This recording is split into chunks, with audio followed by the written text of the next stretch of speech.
Good day, YouTube. This is Jay Money with Falling Forward Financial. Just an update here on GM. I've talked about them quite a few times here on the channel, EVs in general, and GM's been one of them. So here you can see what they've done or not done over the past year, how much they went down, over 36%.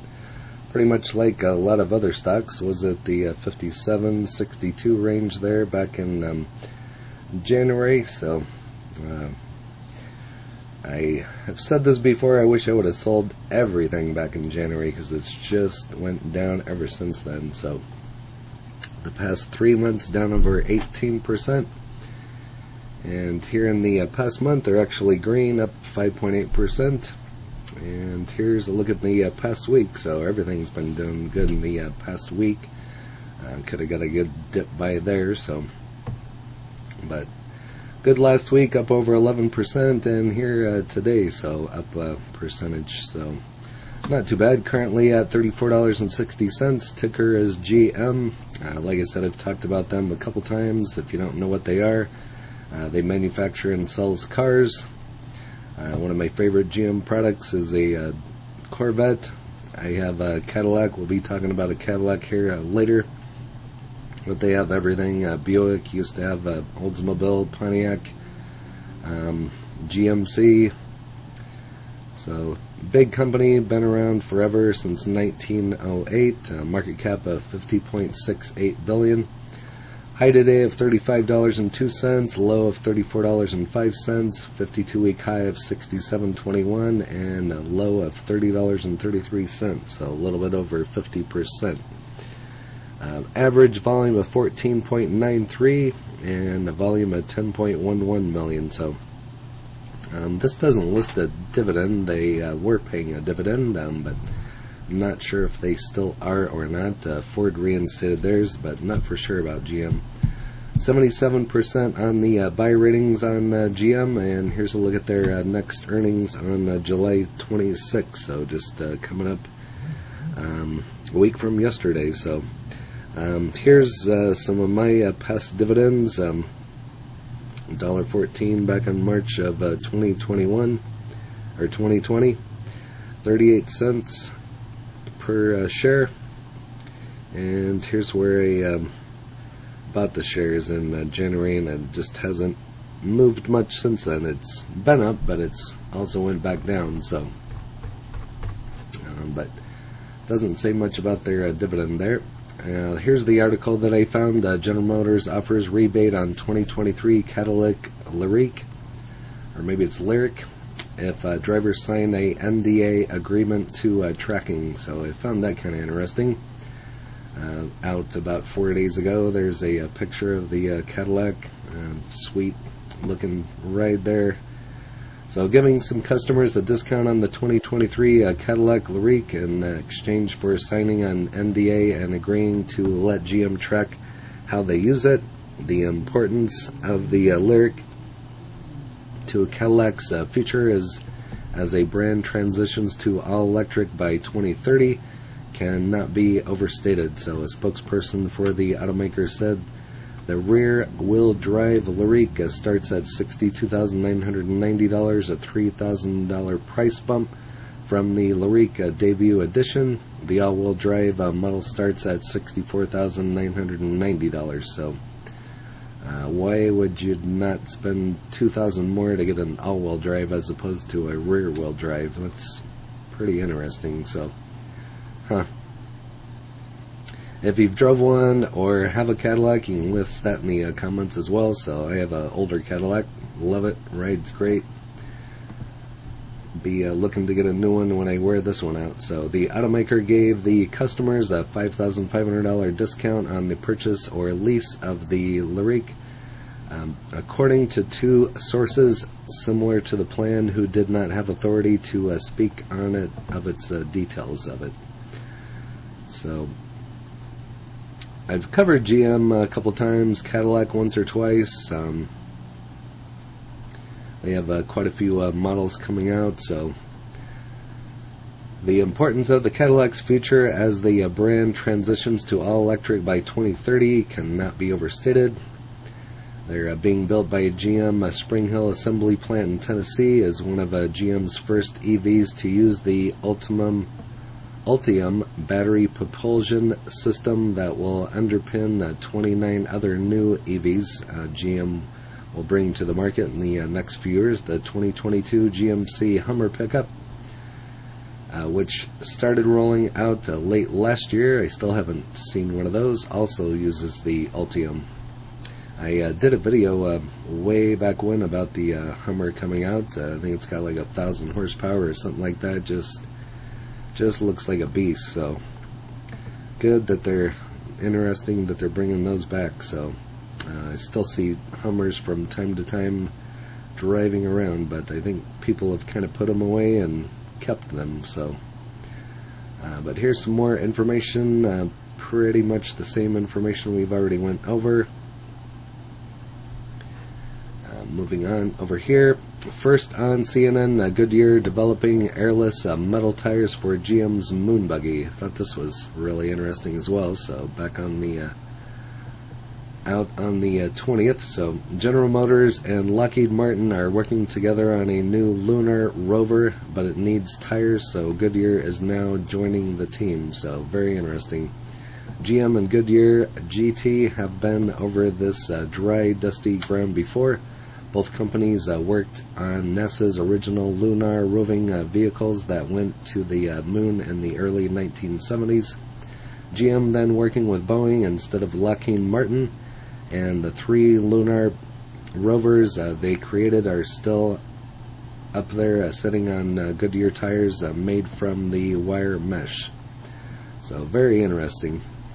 Tires like the ones we use on Earth, made from rubber and filled with air, won't work on the moon for a few reasons. First, the enormous temperature swings from up to 260 degrees Fahrenheit in the daytime down to minus 280 degrees at night makes an air-filled tire impossible. So that's just one extreme to the next. That's about a 540 degree swing. So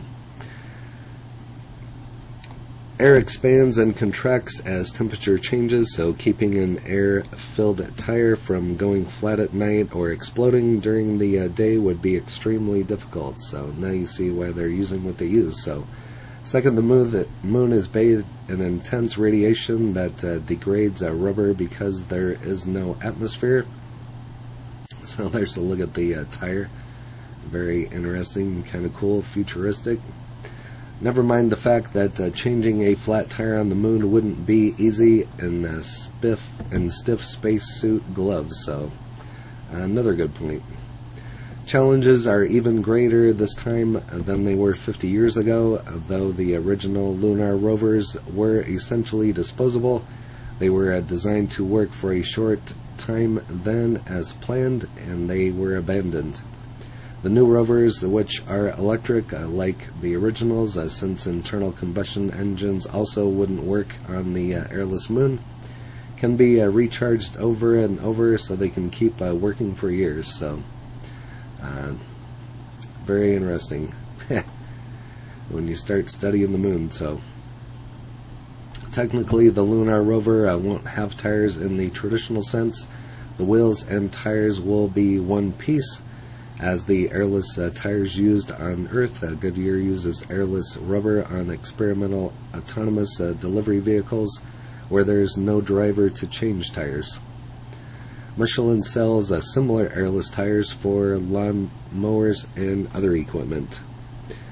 So it might be worth looking into a Goodyear stock GT. I've never covered that one, nor have I ever really even looked at the stock. So this I found was really interesting as well. GM's CEO Mary Barra doubles down on prediction she'll beat Elon Musk in electric vehicle sales by 2025. It's not too far away. Right now, he, meaning Elon, outsells her by 14 times. So she's got a lot of catching up to do. That's a pretty big ego, so to compete with Elon. Which Tesla, I've covered numerous times, currently sells more electric cars than any other company in the United States, holds over 60% of the U.S. market share. Well, that's, Elon's kicking butt. So But General Motors CEO Mary Barra doubled down on a bold challenge to Musk earlier this week. By 2025, her company will be selling the most electric vehicles in the United States. In October 2021, replying absolutely when asked if she thinks that GM can catch up to Tesla by the middle of this decade. So that's her prediction, so we'll see if it happens. So Tesla does not report U.S. Numbers separate from global sales, but Cox Automotive estimates it sold about 352,471 cars to American drivers last year. I would assume there would be some way to figure out that analytic.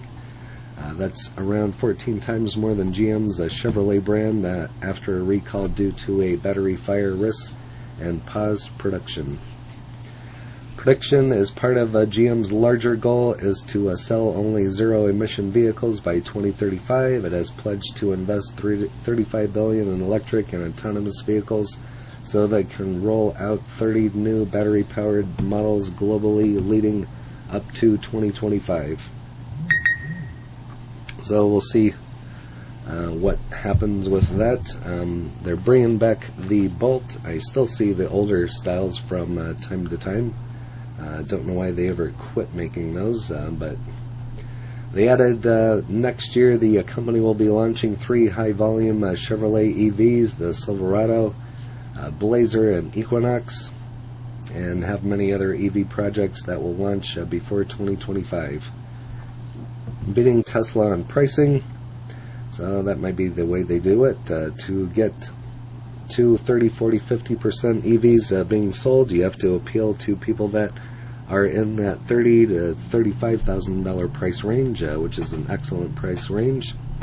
Barra told the Associated Press, last month the Detroit base manufacturer cut prices on 2023 Chevrolet Bolt EV and Bolt EUV by $6,000. The Bolt EV now starts at $26,595, making one of the least expensive electric vehicles in the United States. So, you gotta do what you gotta do. Competition's good. So, there we go. Musk tweeted, if inflation calms down, we can lower prices for cars, responding to an inquiry on Tesla's plans after pandemic supply chain issues have been resolved. So, competition's good. So, again, there's the semiconductor chip shortage, and don't know when that's going to end. Haven't heard much about that lately. So, over here on Reddit, GM cuts cost of electric vehicles by $6,000. I already touched on that. Coast to coast network of 2,000 EV chargers at truck stops.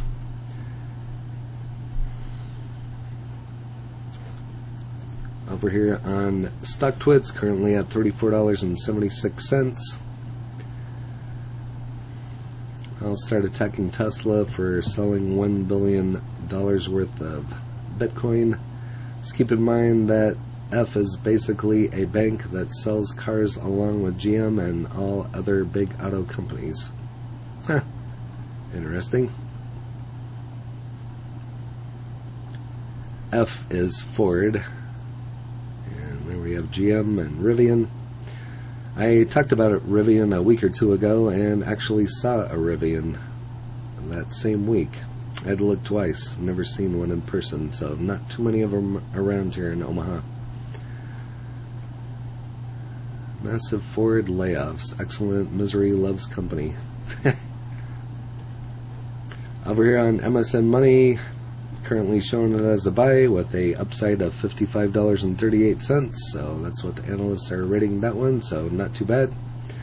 But I used to have a couple shares here in Robinhood. Moved everything out to a different brokerage. So still have my GM and still continue to hold it. So. But to my knowledge, I don't think they've reinstated their dividend back in yet. So I know Ford has, as of last December. So that was cool when they reinstated that. So we'll see what it says here. But I'm pretty sure. Yep, right there. It's lower than what it was, $2.38%. So But that's all that I have on GM. If you have a GM, go ahead and list that in the comments along with your cost basis. Any other information you'd like to share on GM or Tesla or Ford or any other EVs in general.